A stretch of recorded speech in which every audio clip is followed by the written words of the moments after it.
Let me tell you guys how I lost $140,000 for missing out on one land flip. And one of the craziest things is I got beat by one of my very first coaching students who ended up snagging this deal, bought it for about $15,000, sold it for around $140,000 in just a few weeks. And there's something really important to take away as a lesson from this video, so stick around all the way to the end. If you guys are new here, my name is Sumner Healey. I run a company called landinvestor.co. We help folks scale 6- and 7-figure land investing businesses. So this was nearly 2 years ago. This was out in Southern California, out by Joshua Tree, a market that I had been working for years, and a market that I had really come to love. I had some of my very best deals out there. And there was a gentleman up in Los Angeles who owned like 25 or 30 properties out there. And he had sent me a full list with all the parcel numbers. And he said, hey, go through the list. If any of them resonate, make an offer and let's see what we can do. And at this point, I had done over a dozen deals in Joshua Tree. I thought I knew the market like the back of my hand. And so I was going through the list and it was like landlocked, landlocked, landlocked. Made an offer on one property. He wanted a ridiculous price for it. Landlocked, landlocked, landlocked, like just on and on and on again. A lot of junk on there. There's only a few properties that resonated for my business model, and I made offers on them. And eventually I was probably about halfway through the list and I was like, this is all crap. This is not even worth looking any further. So I just kind of washed my hands of it and moved on. And he was not receptive to any of the offers that I had made on the 2 properties that were in the list that were kind of fit my model. So I figured this is just a waste of time. So I moved on, and come to find out a few months later, one of my very first students that I ever worked with kind of in a coaching capacity, his name was Levi. He went and locked up a deal from that same owner, from that same exact list. He sent the guy the same exact Word document I was sent and tied up a property that he bought all in for about $15,000, turned around and sold it for over 140 grand in less than a month. Now, why did this happen, and what can we actually take away from this? So obviously a very simple lesson is, hey Sumner, be thorough. If you're looking at land and you're looking at multiple properties from one owner, be thorough, be persistent too. They might have an attachment to one property, but a different property, you might be able to get away with a totally different offer. This is exactly what happened here, right? The owner just figured, it's a whatever property, and was willing to part ways with it for not much money. What I failed to realize here, and this is one of the very fascinating things about land investing and really real estate investing as a whole, is it's obviously such a hyper-local game. And so I knew Joshua Tree in a broader sense. I also knew some of the submarkets in Joshua Tree, 29 Palms and Landers and like these little pockets out there. But even beyond that, in the world of real estate investing, or especially land investing, where it's more transactional and they're flipping properties, there can be from block to block huge differences in terms of value. And that's exactly what happened here. This property was in Joshua Tree.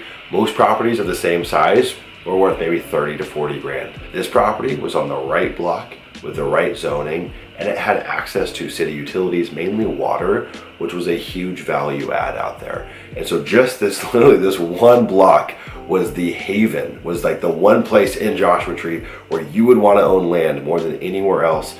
And I failed to realize that. And instead of going micro, I was looking at it in terms of macro and just kind of pricing the entire area. And this really feeds into how we build out our mailers and how we build out our pricing. Is I used to do this shotgun approach, right? We would blast whole counties, or we'd even blast subdivisions.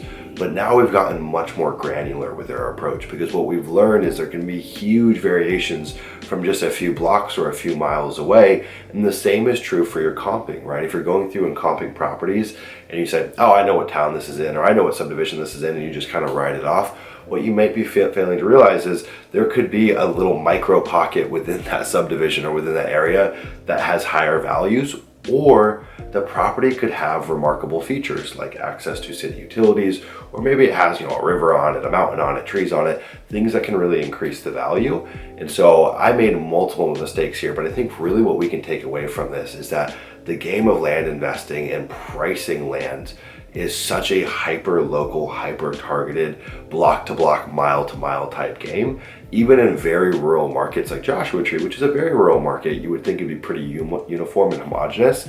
And at one point it was, but once this area started booming with Airbnbs and short-term rentals, there were certain pockets that were really coveted just based on proximity to towns, proximity to utilities, and proximity to the national park. And this property really checked every single one of those boxes. And I'm happy that deal went to someone I know, and I don't feel upset that I missed out on the deal. But what I do feel upset about is I didn't take my own medicine, I didn't follow my own advice, and I paid for it, right? And I often think about how many amazing deals have I missed out on simply because of my ignorance, where I thought I knew more than I did, and so I wrote off a deal, or I wrote off trying to negotiate a deal because I thought I knew everything. And so really coming to the table with recognizing your ignorance and understanding that everything in this game, when you're going to comping land or making offers, it's worth going the extra step. It's worth calling that seller and shooting your shot. It's worth spending the time to really comp these properties, because you can make $125,000 profit on one deal. For most folks that are getting started, or really most folks that are anywhere on their journey, that's a big deal. That's a life-changing deal in some circumstances. And so compounded over your career, sure, you'll spend many hours that aren't fruitful and don't go anywhere, but for those few that are, it'll pay off for all the time that you spent going the extra mile. So hopefully this video was educational. Hopefully you feel a little bit of sorrow for me. Just kidding. Don't feel bad for me. But anyways, guys, hope you enjoyed this video. If you're looking for more land investing content and resources, click the link down below. Be sure to subscribe. We've got tons of new land investing videos hitting the channel every single week, and the channel is growing. So thank you guys. We're almost at 1,000 subscribers. It means the world. Take care.